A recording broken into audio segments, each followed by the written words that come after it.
Saya nak ucap selamat berpuasa kepada seluruh pendengar Hakim, khususnya kepada warga kuis dan juga warga Fakulti Pendidikan dan juga seluruh warga Malaysia lah. Ramadan Mubarak ni semoga kita diberikan kerahmatan. Bila bercakap soal guru murabbi ni, dia sebenarnya satu konsep yang besar. Sebab tu kalau saya nak huraikan konsep guru murabbi ni, suatu definisi yang agak komprehensif bila kita melihat kepada bagaimana guru itu melihat dalam konteks dia melaksanakan tugas bukan sekadar dalam bidang kerja, tetapi dia menjadi suatu contoh kepada masyarakat.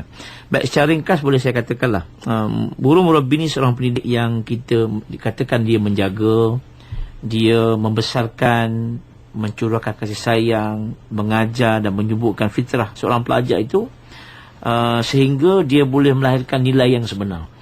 Lepas tu bila seorang murabbi ni, nilai utama yang ditekankan ialah bagaimana seorang guru itu dapat memberikan nilai kasih sayang. Maksudnya semasa dia mengajar itu, semasa mendidik, semasa di sekolah, semasa di mana-mana pun, seorang guru itu mestilah berjaya menunjukkan kasih sayang, dan dia memberikan kasih sayang yang sebenarnya kepada anak murid. Sebab tu kalau kita tengok dalam konteks pendidikan, kalau baca Profesor Ghulam Nasir almarhum, Profesor Ghulam Nasir kata Rasulullah ni dia menggunakan satu term apa dipanggil psychology of love. Maknanya kita mendidik itu mesti berasaskan kepada kasih sayang. Dan apa juga kita lakukan dalam konteks mendidik ni, kita kena penuh kasih sayang. Seorang guru itu mesti menyayangi anak muridnya. Seorang ibu bapa itu mesti menyayangi anaknya. Seorang penjaga itu mesti menyayangi anak yang dijaganya. Jadi dalam konteks pendidikan, seorang guru murabbi ni, apa yang ditekankan ialah bagaimana seorang guru itu dapat membangunkan anak muridnya berdasarkan kepada nilai kasih dan sayang. Dan akhirnya bila kita bangun, dia akan bangun dengan satu nilai, mana orang ini akan berkembang secara beransur-ansur, dan akhirnya mereka bangun tu, dibangunkan, dibina itu, dan akhirnya wujud satu keadaan di mana dia matang. So bila matang ini contohnya, kalau kita tengok budak umur 3 tahun, dia umur 3 tahun. Kalau budak umur 10 tahun, dia umur 10 tahun. Tapi ada juga manusia sekarang ni, dia umur dia 25 tahun. Tapi perangai dia kadang macam umur 18 tahun. Contoh ni, dia dah tua dah, tapi duk main game lagi. Dia kata main game. Duk main game ni maksud dia umur 25 ni patutnya dia bukan main game dah. Game ni game lah, ini game budak-budak kan. Tapi dia boleh main lagi umur 25 tu. Dia bukan kalau main sesuatu, ini dia jadi habit. So bagi saya lah, jadi orang ni agak lambat kematangan. Jadi orang tu tidak matang secukupnya. Sebab tu saya bimbang kalau kita tidak didik anak murid dengan tahap kematangan sebenar, maka dia akan lambat matang. So bila lambat matang, proses dia untuk menjadi manusia itu semakin lewat sebagainya. Jadi kalau kita nak bangunkan anak murid, bagi pandangan saya lah, kalau kita tengok, mesti kita berikan kasih cukupnya, dan akhirnya orang itu akan bangun dengan sempurna. Baik, selain daripada itu, tujuan kita bila jadi murabbi ni, kita nak supaya anak murid kita lahir ni insan yang soleh. Jadi bila kita bagi sayang, kita bagi ilmu, kita bagi iman. Dulu saya baca guru muadib. So bagaimana guru tu menjadi mendidik anak dalam konsep takdib, proses pendidikan. So akhirnya berakhlak. Tapi ini ditambah pula dengan konsep guru murabbi. So dia dah bangun sebagai muadib, pada masa sama dia memberikan kasih sayang kepada anak murid. Sebab tu wajib kepada kita, kalau kita mengajar anak murid kita, kalau kita didik anak kita sendiri, mestilah berasaskan kepada nilai kasih dan sayang. InsyaAllah bila itu dia murabbi ni, orang yang berjaya menjadi pembimbing rohani. Dia boleh mendidik anak muridnya sebagai seorang yang baik. Kalau dia tengok anak muridnya itu dengan penuh kasih sayang, itu nilai-nilai yang cuba dibawa sebagai guru murabbi. Jadi dia suatu terminologi yang indah, dan inilah yang kita nak katakan sebagai guru murabbi ni, akhirnya pelajar ini akan merasakan bahawa dirinya itu dinilai dan diberikan, mendapat kasih sayang secukupnya daripada ibu bapa ataupun gurunya. Itu pentingnya ya, bila kata pendidikan tu kita sulamkan dengan kasih sayang ya Datuk ya. Tak tahu juga antara, bila kalau kita nak menjurus lagi, nak kita dekatkan lagi bila cakap tentang pendidikan dan juga kasih sayang ni, antara dua tu kaitannya apa Datuk? Baik. Kalau kita mendidik ni, dulu kita pernah bincang, didik ni istilah untuk manusia, didik manusia. So dia mesti dua perkara. So bila kita mendidik, dia mesti dengan kesayang. Sebab tu al-muslim akhul muslim, tu dia minta yang mana muslim itu bersaudara, saudara itu kasih sayang. Sebab tu Rasulullah SAW apabila sampai di Madinah, ini suatu contoh cukup mari, bagaimana Rasulullah ini berjaya mendidik masyarakat. Satu pertama, masyarakat Ansar yang berada Aus dan Khazraj, yang asalnya yang saling berperang satu sama lain. Tapi bagaimana Rasulullah ini boleh menyantumkan kedua-dua kelompok yang saling bertelagah ni menjadi kaum Ansar. Baik, yang lebih hebat lagi Rasulullah ajar ni dalam konteks pendidikan dengan sirah Nabi Muhammad SAW, bagaimana orang muhajirin yang berada di Mekah, yang jauh mana kalau orang muhajir kata orang tempat lain, tapi bila pindah ke Madinah, orang Ansar dia boleh menerima bagaimana orang muhajirin sebagai saudara dia, dan ini semua diasas kepada kasih dan sayang. Sebab tu kalau saya lah pendengar saya, kalau tengok dalam kes-kes sirah Nabawiyah ke sebagaimana, kita tak pernah Rasulullah ni kalau mengajar sahabat dipanggil Ya Abu Bakar. Dipanggil Ya tu nama lembut, tak ada nama yang kasar, nama yang lembut, nama yang dipanggil nama yang sempurna. Jadi kalau tengok dalam sirah Nabi Muhammad, kita tengok Rasulullah ni tak pernah pun katakanlah mengherdik ke, menempilin sahabat ke, apalagi mendera ke, tetapi semuanya dalam penuh kasih. Sebab tu Rasulullah mengajar kita nak mendidik anak murid ini mesti dengan kasih sayang. Sebab tu contoh yang terbaik yang Rasulullah tunjukkan kepada kita ialah di mana masyarakat Madinah itu daripada masyarakat yang berpecah belah, yang berperang sama sendiri, tetapi mereka menjadi satu masyarakat yang bersatu padu. Apa punca dia? Tarbiyah. Tarbiyah dia bagaimana? Tarbiyah itu datang daripada punca kasih dan sayang. Sebab itu dia boleh terima orang muhajirin yang pindah ke Madinah itu sampai ke tahap cinta dan kasih sayang itu sebagaimana cintanya sebagai seorang sahabat. Sebab itu sebahagian sahabat kita tengok macam mana sayangnya kita sehingga ke tahap, kalau kita nak silahkan sampai nak bagikan tahap isteri yang terbaik tu kepada sahabatnya. Itu nilai yang kalau kita nak cari isteri yang tercantik tu, saya nak bagi isteri yang tak cantik bagi orang, tapi nak tunjukkan bukti bahawa kasih sayang dan sahabat itu adalah asas kepada Islam. Sebab tu dalam pendidikan Islam, kita kena mendidik konsep ini, kita kena faham. Maknanya kalau kita nak didik anak murid kita, kita mesti tanamkan rasa kasih dan sayang kepada mereka. Baru dia menjadi manusia. Kalau kita lepaskan keadaan kita mengherdik, kita marah, kita maki, kita cerca dia, kita pukul dia tanpa sebab, akhirnya dia benci kepada kita. Saya bercontoh paling mudah nanti kalau tengok kalau ni Ramadan ni kan, kita pasal malam, orang suka beli katalah popular lah, kita kata yang paling popular orang Malaysia ni kalau Ramadan dua benda biasa martabak lah kan. Martabak cukup orang beli kat mana-mana. Baik, kita tahu martabak ni sedap, tapi kalau martabak tu kita cakap bagi kat orang secara marah, ini martabak ni sedap, kau makan dia, kau mesti makan, ini sedap, kau paksa kita campak pula.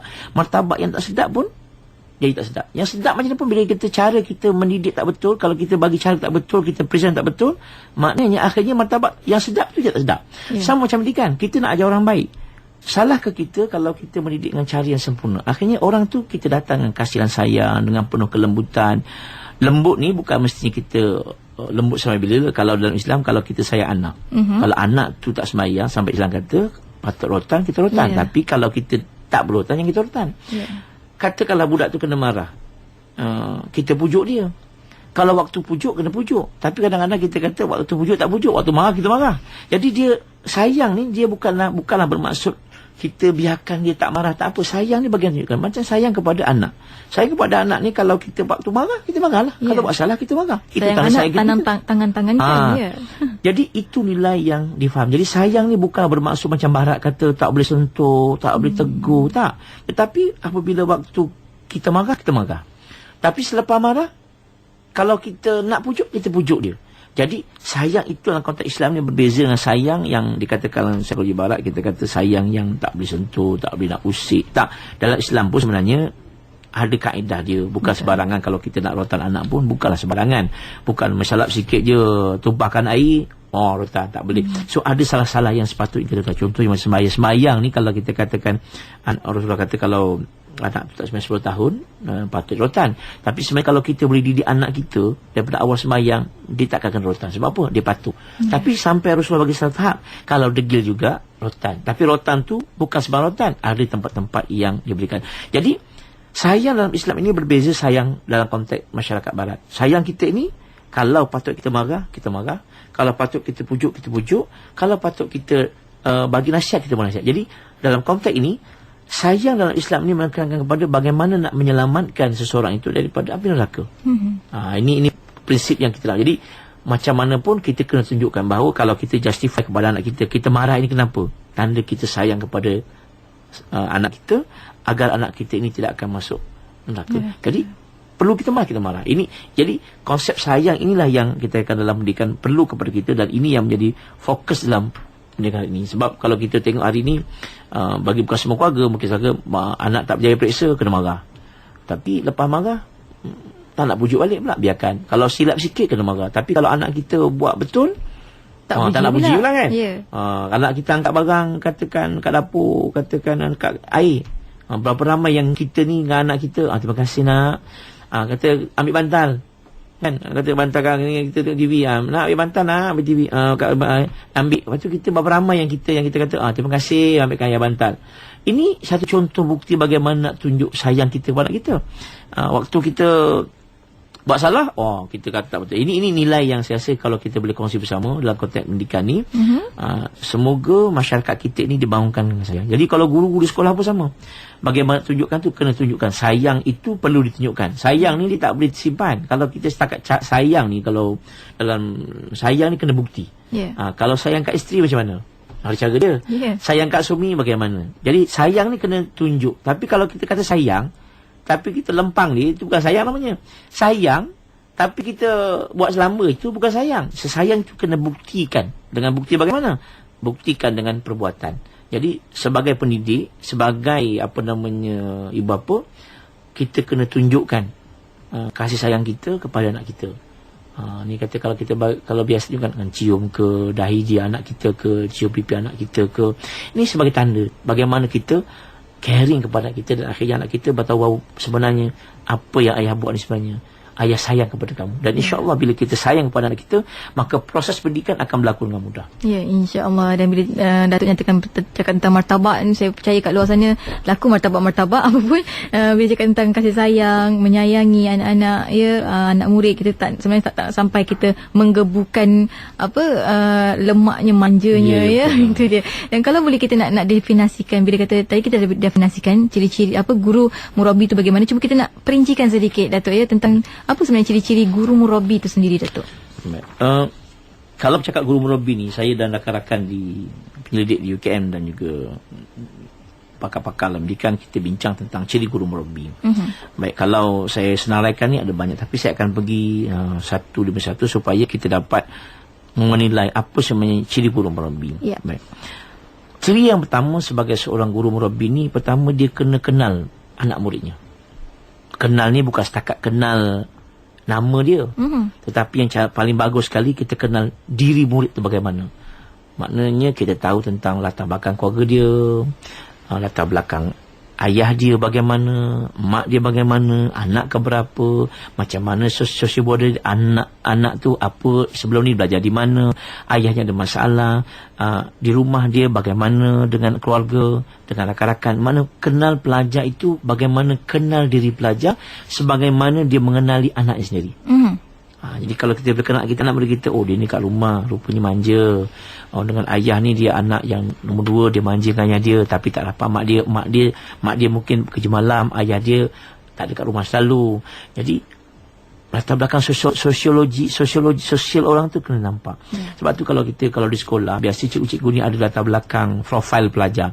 Tujuan dia apa? Tujuan dia dapat mengetahui latar belakang bagaimana pelajar itu. Sebab tu sebagai guru yang baik, sebagai guru yang bagus, mereka cuba berusaha mengenal diri pelajar. Kalau boleh dikenal semualah. Tapi kalau tak boleh, step by step lah. Mungkin hari minggu ni kita kenal seorang, minggu depan kenal seorang. Akhirnya bila cukup 40 hari, kenal 40 orang pelajar. Jadi bila kenal pelajar itu, baru tahu bagaimana keadaan dia. Sebab bagi saya lah, setiap pelajar ni dia unik antara satu sama lain.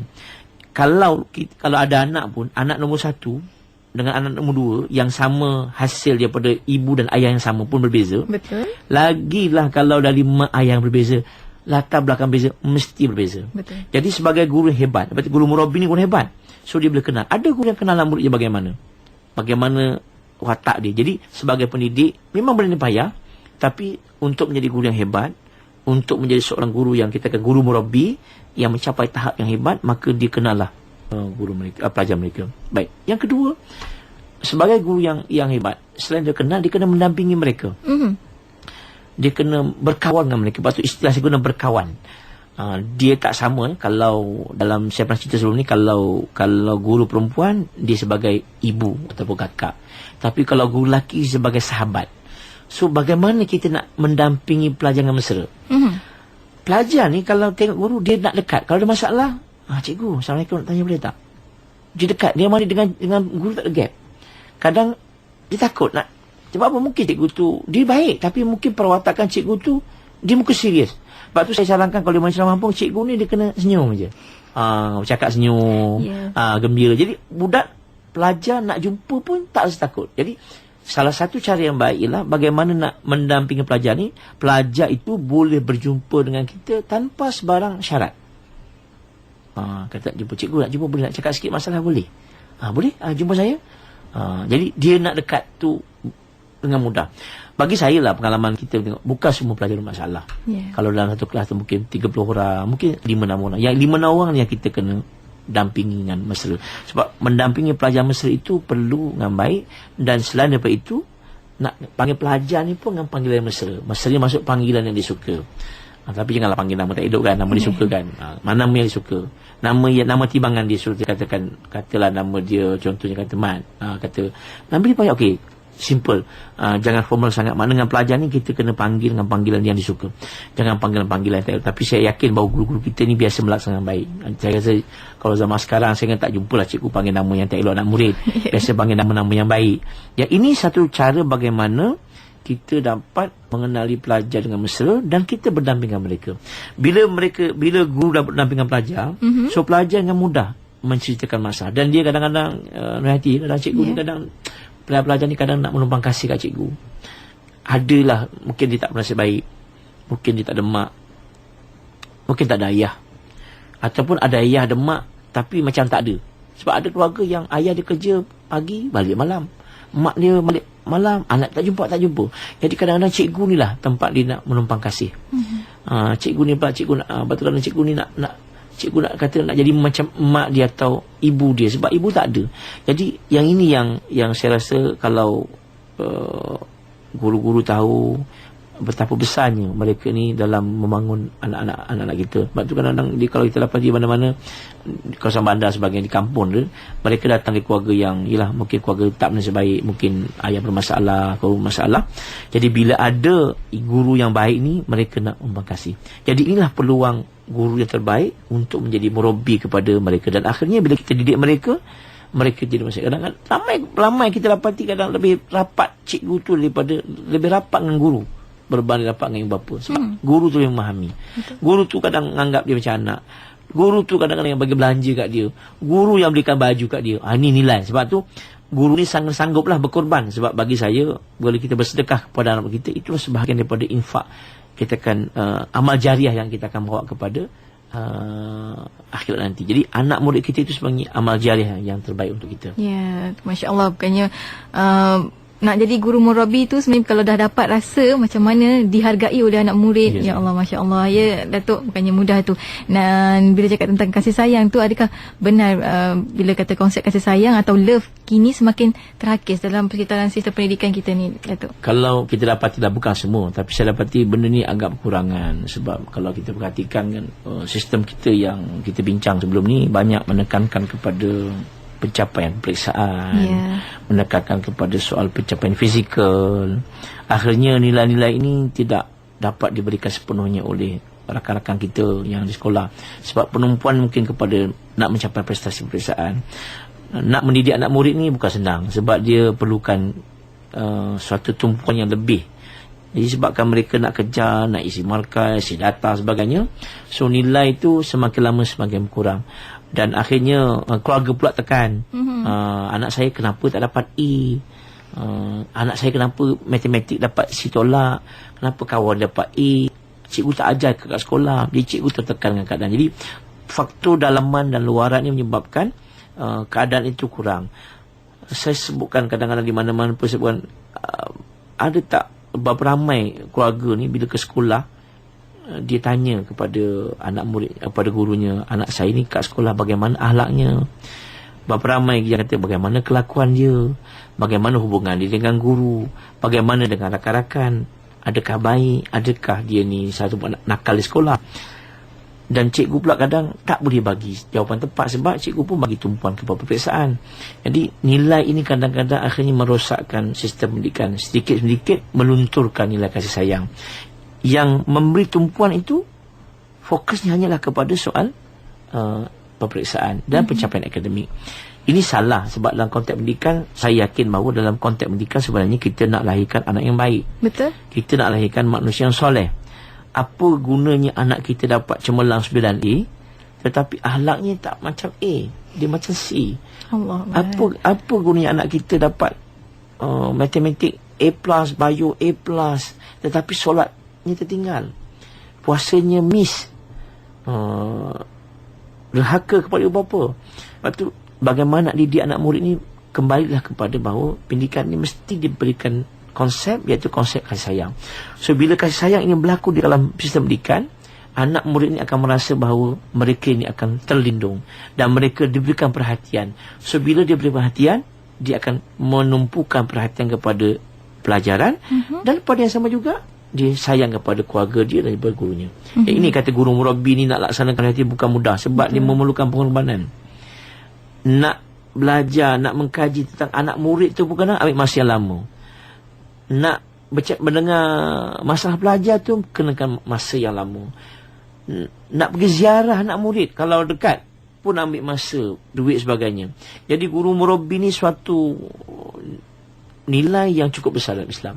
Tapi nak dapat sesuatu yang indah itu mestilah melalui kesusahan. Lepas tu saya tengok ramai guru-guru itu alhamdulillah yang berjiwa begini. Dia tidak kira masa, duit sebagainya. Mereka infakkan. Sebab tu saya jalankan kalau di mana-mana nak jadi guru murabbi ni, salah satunya dia kena bagilah allocation dalam sebulan ni. Kena siap-siap ya bagikan. Berapa portion untuk anak murid. Katalah gaji, sekarang gaji 3,000. Daripada 3,000 ni, berapa banyak yang kita belanja untuk anak murid kita, ataupun kita habis bayar hutang kita je. Itu saya risau tu kan, bayar kad kredit, bayar balang elektrik, bayar kereta, bayar rumah. Mana duit bayar untuk belanja anak murid saya ni?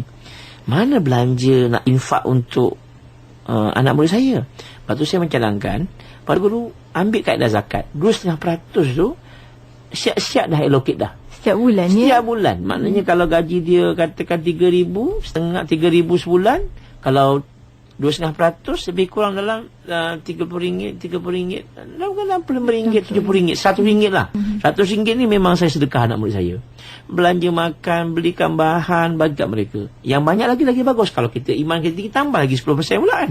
Tapi kalau kita boleh 2.5% tu, kita infakkan harta kita, memang macam kita sedekah lah. Kita macam bayar zakat lah. Fisabilillah, insyaAllah Allah akan ganti 2.5% yang kita belanja tu dengan bermacam-macam lagi. Itu saya mencadangkan guru-guru yang ada di sekolah dan juga keluarga juga sebagainya, kena bahagikan sedikit duit gaji kita itu, bukan banyak, RM100 sebulan, sebagai tanda. Ni kata sayang anak murid kita ni kan. Nak tandanya keluarkan duit belanja lah. Okey, beli coklat ke, beli gula-gula ke, sekali beli makanan nasi lemak anak murid, sebulan sekali makan. Ini dapat membantu anak murid. InsyaAllah bila nampak begitu, maka anak murid di sekolah itu akan merasa, ya cikgu saya ni memang sayang betul kat saya, belanja saya setiap hari. Lagi-lagilah kalau dia bermasalah. Okey, belanjakanlah, katalah dia ni memang budak miskin, kita ambil anak angkat, jadi anak angkat kita, bagi belanja kat dia, itu pun lebih baik. Tak pergi cerita kat orang, anak murid kata budak miskin, katalah dia ni memang tak keluarga, ayah tak ada atau mak tak ada, hidup susah. Sebab ada kes je, kalau tengok dia tengah kawasan bandar ni, kesian, dia meniaga malam. Kadang-kadang meniaga waktu malam, pergi sekolah lambat. Tanya kenapa lambat? Malam tadi berjual. Kenapa berjual? Berjual burger. Sampai pukul 2. Kenapa? Nak belanja adik makan. Kenapa adik ramai? Mak tak ada. Ayah pun kerja cukup. Dia bekerja semata-mata nak bantu ayah dia. Ini yang nak belajar tapi tak ada duit. So, ini yang pelajar-pelajar yang kita kena beri perhatian. Sebab kadang-kadang pelajar ni dia tak nak cerita masalah dia. Dia kadang ponting sekolah. Bukan sebab nak ponting sekolah, tapi sebab mungkin dia ada masalah. Memang ada yang memang real ponting pun ada. Tapi ada yang memang dia memang genuine ponting, sebab genuine case, sebab dia memang bekerja malam, balik pukul 3, esok pagi pukul 7 nak sekolah. Bila nak nak cari duit nak bantu ayah, kerja baik. Ini yang saya rasa kalau guru boleh fahami, rupanya budak ni ada masalah, jadi kita bantu dia. itu yang dapat membantu untuk menjadikan kita sebagai guru murabbi. So guru murabbi ni memang kalau dia berjaya kan, dia memang manusia yang hebat.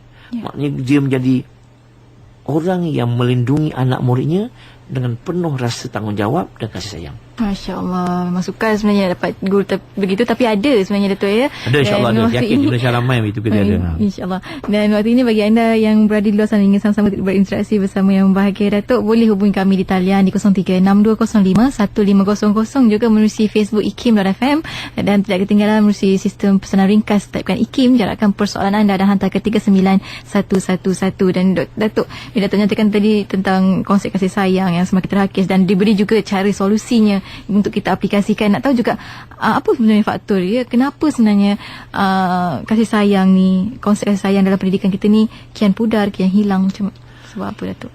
Baik, saya berpandangan lah, mungkin berpunca daripada ketidakjelasan tentang matlamat pendidikan. Sama ada di kalangan keluarga sendiri ataupun di kalangan sebahagian atau sekelintir guru.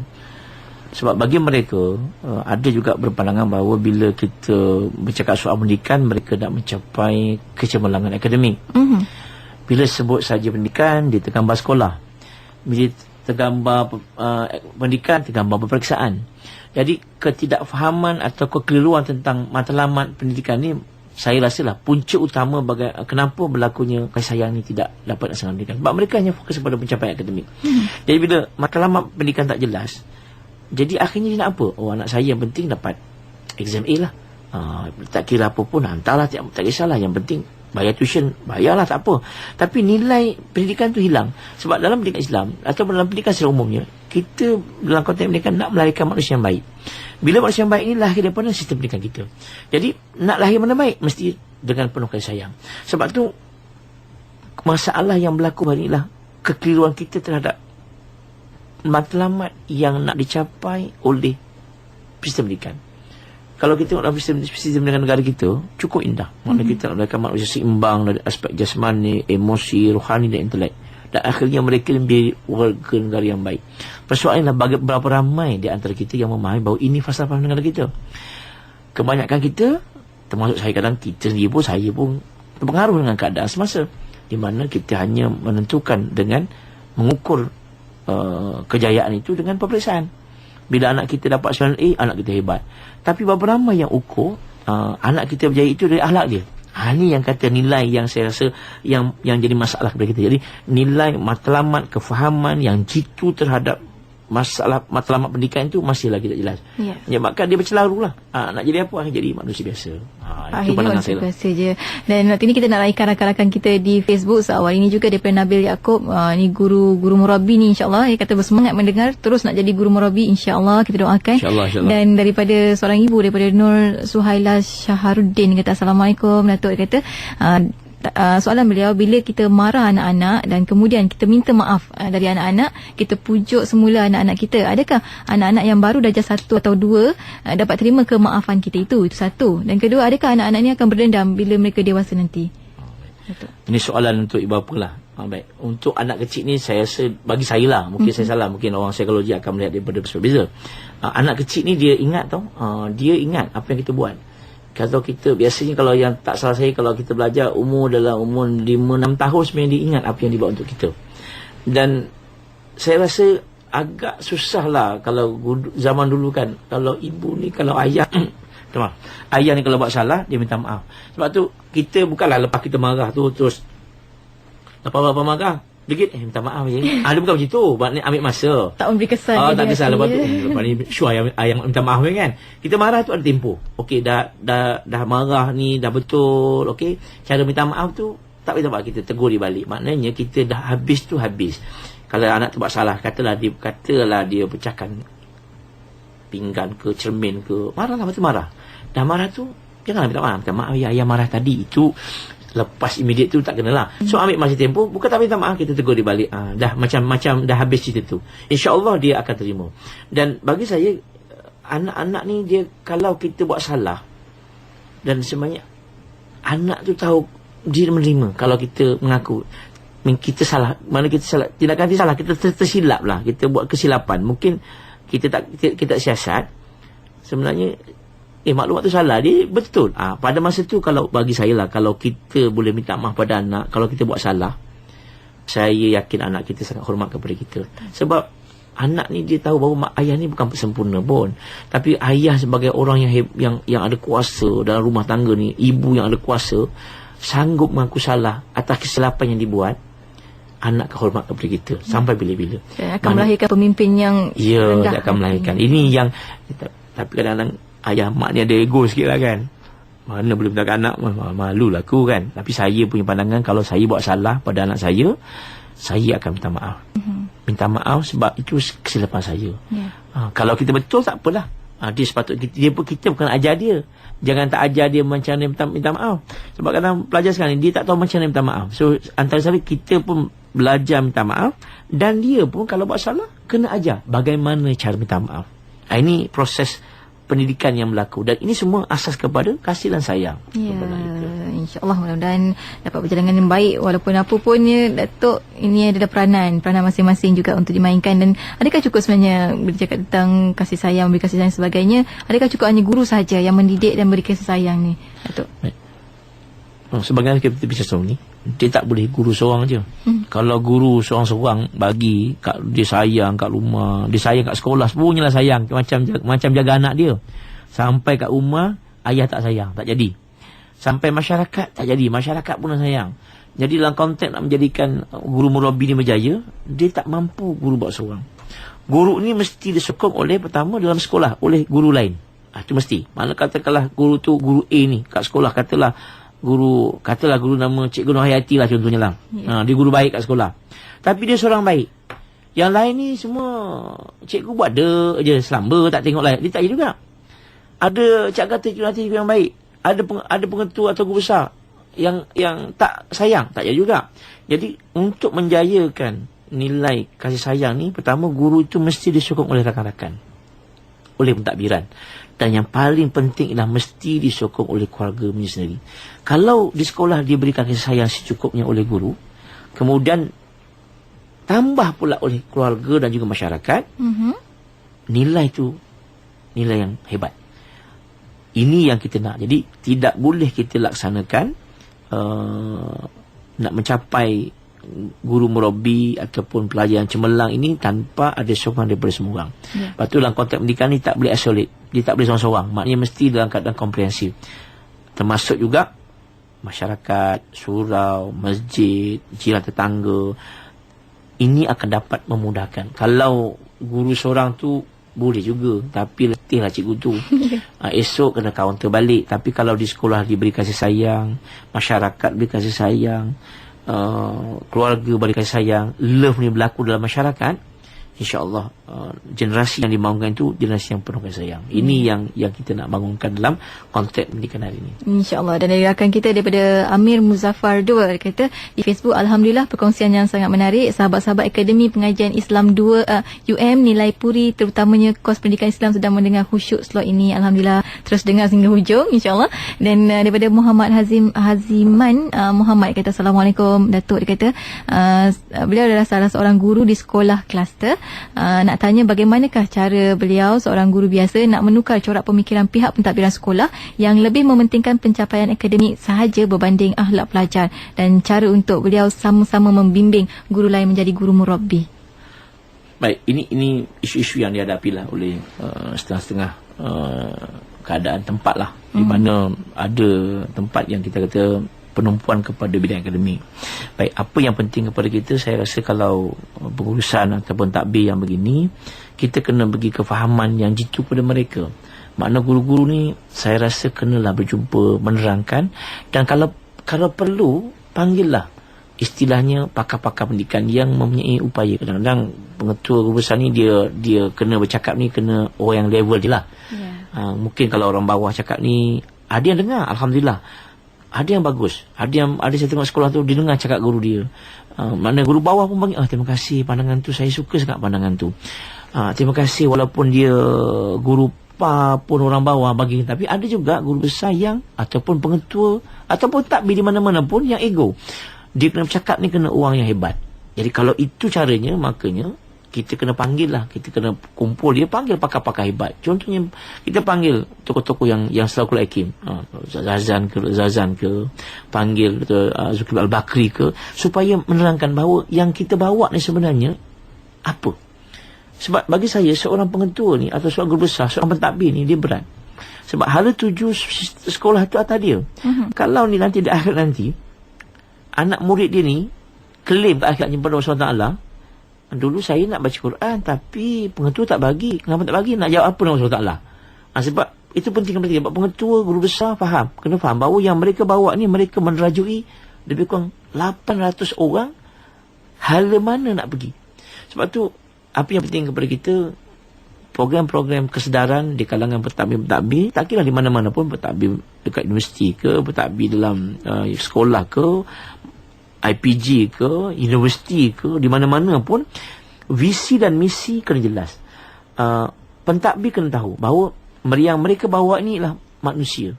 Manusia ni ke arah mana mereka bawa. Silap kita bawa anak murid kita, akhirnya kalau dibawa lah ke arah yang tidak baik, maka pentadbir itulah yang akan menjadi.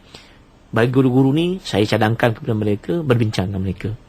Saya cadangkan konsep mesyuarat. Tak apa, dakwah ni memang payah. Sekali pergi mungkin tak dengar, 2 kali pergi tak dengar, mungkin kali ketiga, kali keempat, kali 5, jangan putus asa. Rasulullah ni kalau kita dakwah, dia kena buat juga dakwah tu sampailah. Dan kemudian serah pada Allah. Dan yang paling penting bagi saya, berdoa. Sebab bagi saya, sebagai guru ni kuat berdoa. Sebab tu salah satu ciri murabbi ni, dia kena berdoa. Kalau ada anak murid dia bermasalah, masa doa tu ingat sebut nama anak murid. Bukan sebut dalam hati lah. Ya Allah, katalah budak nakal tu Abdul Halim. Ya Allah, Abdul Halim ni budak nakal, kau ubahkanlah hatinya jadi manusia yang baik. Sebut nama dia. Tapi lah hatilah, kalau sebut tu batal pula. Maksudnya batal pula dia punya solat tu. Lah hati, ingat sebutlah hati dia. InsyaAllah bila sebut hati dia, InsyaAllah dekat. Sama juga macam guru besar. Kalau guru besar ni, cikgu-cikgu ni kena kuat berdoa. Sebab tak ada siapa yang boleh mengubah hati kita melainkan Allah Subhanahu Wa Taala. Jadi dalam pendidik jangan lupa, walaupun luaran kita buat, doa kita, munajat kita kepada Allah tu kena ada. InsyaAllah kita akan berjaya. Masya Allah, itu dia kata-kata daripada Rektor KUIS, Datuk Profesor Madya Dr. Abdul Halim Tamuri petang ini menerusi perbincangan kita tentang guru murabbi. Mungkin di keterbatasan waktu yang kita ada ni, Datuk, boleh kita berikan dalam seminit 2 ni kesimpulan sedikit. InsyaAllah dalam akhir ni saya mengharapkan kepada semua guru-guru, ibu bapa dan juga masyarakat, pendidikan ni takkan berjaya kalau kita serahkan kepada guru saja. Kita kena sama-sama bantu, sebab tanpa kita guru takkan berjaya. Dan saya mengharapkan dalam Ramadan ni kita ubahkanlah kita punya prinsip kita, iaitu kalau boleh kita bantu sekolah, bantu guru-guru kita, akhirnya agar mereka dia menjadi murabbi. Kalau dia guru murabbi tapi kalau tak ada siapa sokong dia, akhirnya dia takkan berjaya. Jadi kerjasama yang mantap daripada masyarakat itu penting dalam memastikan bahawa guru murabbi yang menjalankan tugas ini dapat melaksanakan amanah dengan sebaiknya.